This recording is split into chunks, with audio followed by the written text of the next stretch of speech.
Thank you, Ray. It's really good to be here. I'm Sue Bell. And I'm Suzanne Burdon, and we're going to let you in on some of the dialogue we've been having in our continual mission to keep qualitative research relevant and powerful, and maybe bust a few myths at the time. No? Oh, yeah. Not happening? Sorry, that was me. The title of our session is Everything We Know About Face-to-Face Groups We Learned from Online Qual. And to be honest, we are expecting a bit of a shock horror reaction in the research community to such a bold statement. But much of what we have to say today is directed at those very skilled face-to-face moderators that we know are out there who can find every reason under the sun not to use online for qual. So we say everything we learned from online qual. Well, maybe not everything, Sue, but what we have learned from online qual has certainly challenged our thinking about face-to-face groups, hasn't it? You know, I've had two eureka moments in my life about how to be a qual researcher. The first was decades ago when I first read the Gordon and Langmaid book, Qualitative Market Research. It taught me about group formation and engagement and about projective and enabling techniques. It shaped everything I've done in qual for years and years until now. This presentation is about my second eureka moment. Yeah, mine too. I think we should explain. Okay, and start by taking our lovely audience back in time to a few months ago, to one of those let's mull over the week moments that we have in our office from time to time. We were celebrating another great online group project under our belts and talking about how the qual research landscape has changed dramatically. I remember remarking on how much we use online groups now and what a valuable tool they are. But you know what I said was, they are, but we've grown up with face-to-face work, haven't we? I made the point that face-to-face groups were the benchmark I measure online groups by. Obviously, we want to embrace the internet age and 3/4 of the population use social media sites. But are we losing some of the real benefits of face-to-face that we've spent the last few decades getting good at? And does it matter? Well, that was the beginning of the eureka moment. Could we actually ask instead, we thought, are we gaining anything? And what? And then I wondered how the respondents see it. And you said, let's ask them. Qualitative 101.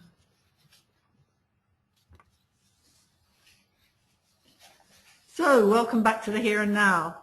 And we successfully did some interviewing that led to some very interesting insights.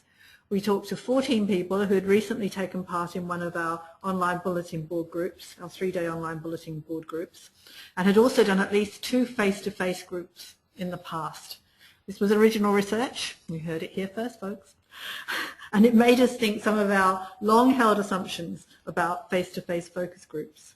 Indeed we did, but just to be clear here, we are comparing what we call normal-sized face-to-face focus groups with 3-day online bulletin board groups because we feel they're the nearest equivalent in terms of interaction as well as in terms of cost to the client. As we said before, yeah. We didn't say click.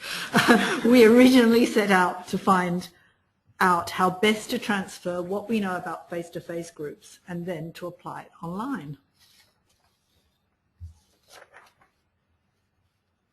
But what happened was we learned not only about moderating online, but also about how to make our face-to-face groups better. There were some specific things that we'd worried about losing when we recommend online to clients. We worry about the lack of community interaction in online groups. We've always felt that was a real strength of face-to-face groups. We worry that people might hide the real me. I think that's been subject to a lot of dialogue, about comparison in the types of qual research. And we also worried that we wouldn't get the real engagement that you need for good creativity. So what in fact they told us, and it was pretty explosive, we felt, when we talked to them, it wasn't what we expected. As a quick summary, we found out that without exception, the people we spoke to preferred to participate online, and it wasn't just because they didn't have to leave the house on a rainy evening. As you can see, they felt they could express themselves better online, and that online they could give the issues more consideration, they could express themselves better, they were never tongue-tied. They didn't fear interjections. They felt they could be themselves, which is pretty important. They felt more in control. They felt less intimidated by other participants, and they felt that their opinion counts. They say they can give The issue's more consideration. You can express yourselves better. There are no interjections. Yeah. Yeah. You can feel more in control. Sorry, And these people they were not only Gen Y, they were from a range of demographics, and they all felt the same. So instead of our research showing us how to do online better, it seemed to be saying we had to rethink what was happening in a face-to-face group. If even some of the people who take part in a face-to-face group seem to be having such a bad time. Yeah. And so when we analysed what they'd actually shared in their interviews, we found they challenged some of our beliefs about how face-to-face qual research works. It was a case of myth versus reality. And to make sense of it, we tried to apply some of our knowledge of discourse analysis, sociology and psychology to help us understand what was really going on. The first myth is the big one. Many face-to-face group moderators have always argued, as did Gordon and Langmaid, that you can turn a group of 7 or 8 strangers into a short-term, quote-unquote, community of people with shared values and shared goals. Moderators talk about face-to-face groups forming and bonding. And it's always been hard to see how we could replicate that kind of bonding online. But what our sample of participants told us was that we were kidding ourselves about group bonding face-to-face. Face-to-face groups are not communities or friendship groups, even if we pretend they are. Shock horror. As someone said here, I'm only there for 1 or 2 hours. I'm not there to make friends. I don't really care. In fact, face-to-face groups can be the opposite of community, can be isolating. So it's interesting that in a room full of strangers, people are afraid of being judged unless they have a strong personality. And psychologically, I mean, it's basically an automatic system one-type process. We can't stop ourselves from comparing ourselves to others, even if the moderator has said there are no right or wrong answers. And people who are depressed or anxious are the ones most likely to do this.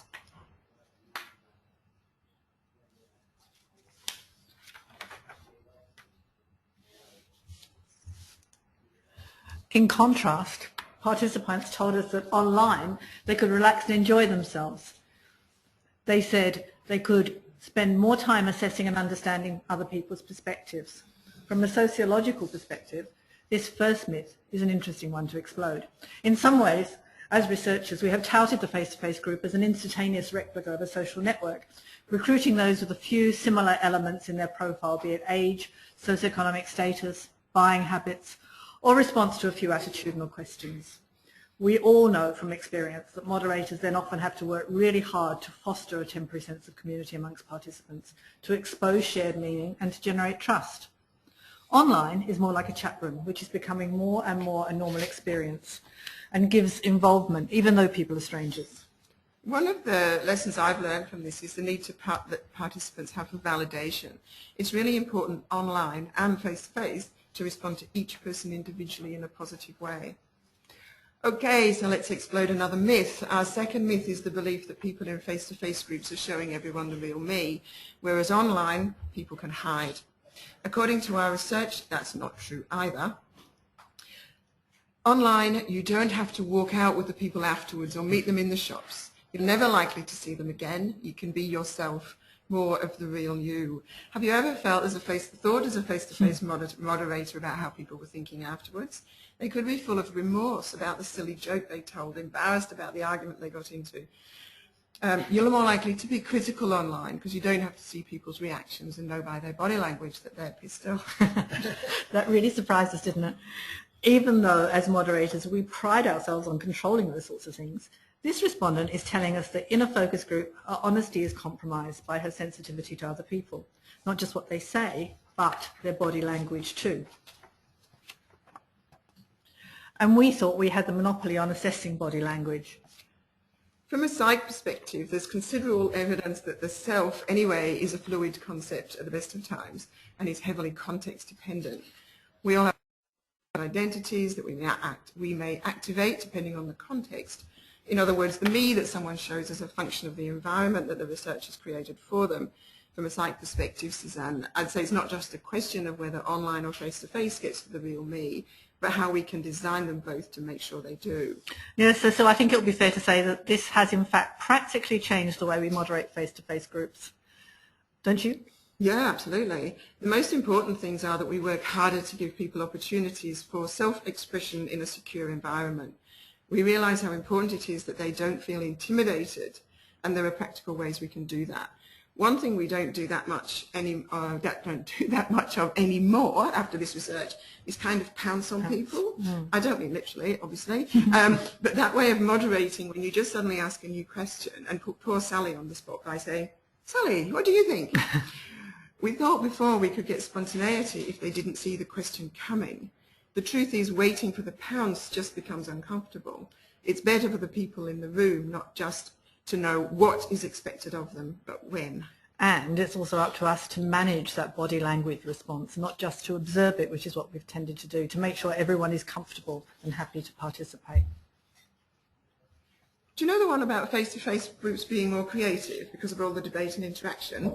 I must have written that into hundreds of proposals. It always sounds so democratic and engaging. Yes, it does. We owe it to someone back in advertising back in 1939, actually, but it's influenced me such a lot that I really worried because there's less interaction online, this would stifle creativity. But the truth is face-to-face creativity sessions don't always work well. As one of our participants said, in a face-to-face group, you're put on the spot and you're influenced by the people around you. If someone goes off at a tangent, you might forget about what you wanted to say. And if you do a discourse analysis of the moves that people use when they talk in groups, what you see is nothing like the engaging debate that we've pretended existed in face-to-face groups. In fact, it's much more messy, full of stops and starts and about turns. Online, you can't get interrupted. You can take your time and you don't have to put in an on-the-spot response. Online, you probably don't forget what you were going to say. Discourse analysis also makes valid point that people do not just talk for content, they talk for social reasons, which means that in a face-to-face environment, while you want creativity, the people in the room are distracted by many other things, including the assessment of the way other people look. They may limit what they say in order to bond with someone in the group. Instead of creating, they mimic or copy, so they may suppress their own ideas. Yeah, as good face-to-face moderators, we have prided ourselves on our ability to get everyone in the group to talk. And it turns out we don't actually do this nearly as well as we think we do. Our participants told us that they found it easier to get their point across online than in a face-to-face group. And many of the people we spoke to also felt more comfortable having time to consider their responses and not be put on the spot. Some described themselves as not very outgoing or forceful, and the online environment allowed their creative juices to ferment more slowly. So they said things like, you can think about what you want to say and process it, so you can go off and have a shower and think what you want to say and then write it. Online, you can also do more research. If we think about these people as towards the introverted end of the scale, Suzanne Cain has some very interesting insights. In her book, Quiet, she points to research that shows that the voluble are thought of as smarter, even though there's no evidence to support that. Much of the most considered thoughts and ideas come from quiet and cerebral people who may need time to think through what they want to say. All these things are supposed to be controllable by a good moderator, and to some extent they are, but we are not superwoman, I have to say. Nor do we have hours to sit and tease out personality traits that may well be well hidden. Some researchers like to tackle this by asking to recruit only extroverts, Suzanne. True, but this is counterproductive. Suzanne Cain again, she says, if we assume that quiet and loud people have roughly the same number of good and bad ideas, we should worry if the louder and more forceful people always carry the day. This would mean that a lot of potentially valuable thoughts are lost forever. Another thing that I particularly like that Suzanne Cain said is solitude is a crucial ingredient of innovation. But how do we make that work face-to-face? It reinforces for us the importance of work-alone tasks face-to-face and online, and it also gives me confidence that people can be creative online, in fact possibly more so than face-to-face. Of course, it's still up to us to get the context right and give them the right sort of opportunities to express themselves. While our findings are toe in the water, what we initially found shook us up. In the end, it's been a salutary lesson not to be complacent as moderators. We still have a lot to learn. The things we worried about losing online were in fact not lost. Community interaction, the real me, and creativity are not lost, and in some cases could be improved by understanding the respondents' experience in online groups. Our core skills as moderators can only be improved by better understanding the respondent experience online. Thank you. Thank you.